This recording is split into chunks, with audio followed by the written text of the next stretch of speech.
Coucou les loulous, alors je vous reviens aujourd'hui concernant l'almanach des sorcières d'Opakiona Blackwood et Aviray. Ça fait partie des bouquins que on m'avait offert lors du dernier salon du mieux-être de Rouen. Et voilà, celui-là aussi, j'ai mis un petit moment à le terminer. Tout en sachant que, comme je vous avais dit, il n'y a pas très longtemps, en fait, j'en lis beaucoup en même temps. Et en fait, ça, c'est pas le genre de bouquin qu'on dévore en une seule fois. Parce qu'il y a énormément d'éléments dedans. Et voilà, c'est une vraie petite mine au trésor. Par rapport à tous les bouquins witch dont j'ai pu vous parler ces derniers temps, je comprends mieux voilà, quand on m'en parlait un peu comme une référence. Du coup, ayant lu beaucoup de ce type de bouquins en peu de temps, je trouve que il y a des fois, évidemment, hein, on retrouve les mêmes choses. Hein.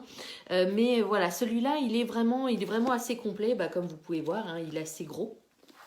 Donc voilà, je vais vous en parler un petit peu plus.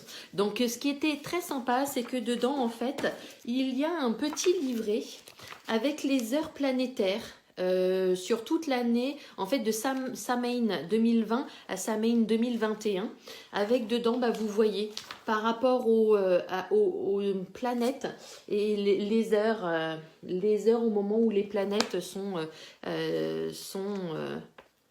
en phase, ou enfin voilà, le terme est pas très adapté, mais si vous voulez faire en fait de la magie ou même de la magie verte avec les plantes, si vous voulez les récolter par exemple voilà telle plante qui correspond à telle planète ou à telle lune, et du coup vous pouvez totalement vous baser là-dessus. Et en fait, si vous le faites assez souvent, au lieu d'avoir à tout recalculer, vous avez tout là-dedans. Donc j'avoue que moi, je sais pas particulièrement ma tasse de thé, je m'en suis pas servi, mais je trouvais ça assez sympa d'avoir ça à l'intérieur. Donc là, vous avez le bouquin.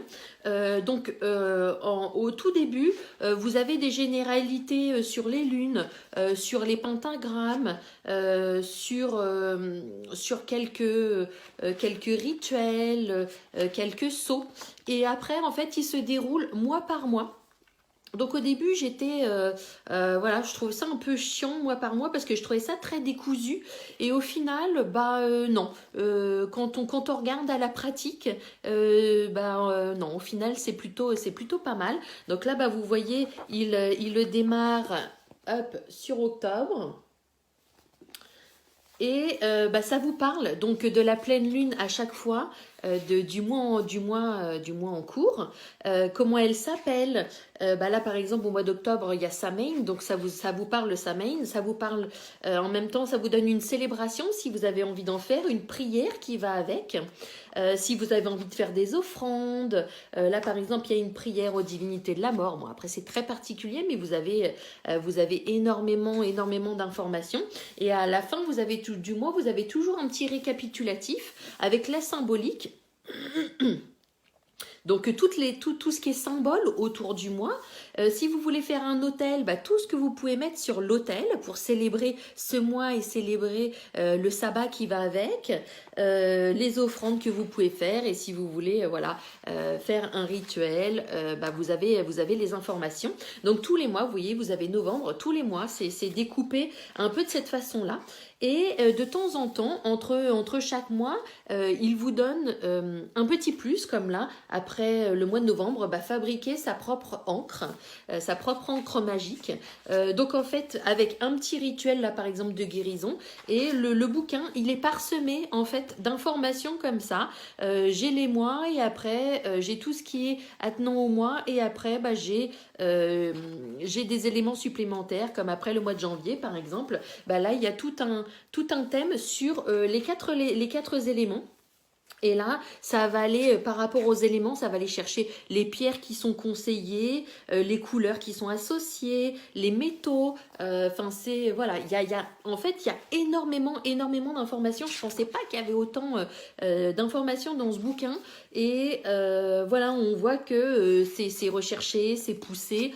Il y a un moment, il y a toutes les runes qui passent, si je me souviens bien, avec même les cartes du tarot. Voilà, hop, vous voyez. Là, vous avez une rune avec les cartes du tarot, la pierre qui peut être associée, la symbolique.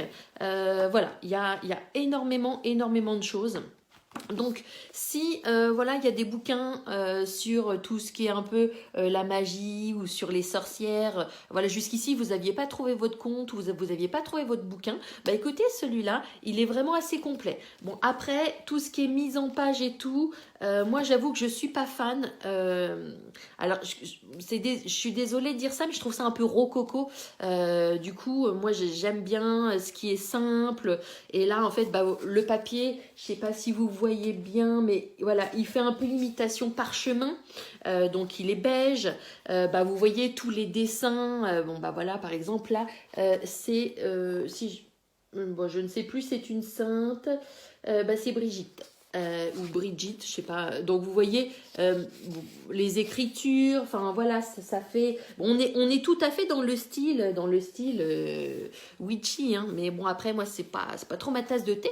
Mais pour ceux qui adorent, ils vont trouver aussi que l'esthétisme du bouquin, bah voilà, est très en rapport avec le thème. Voilà, voilà. Bah écoutez, j'espère que je vous ai donné envie de le lire ou de l'acheter. Je vous fais un gros bisou puis je vous dis à bientôt. Salut les loulous.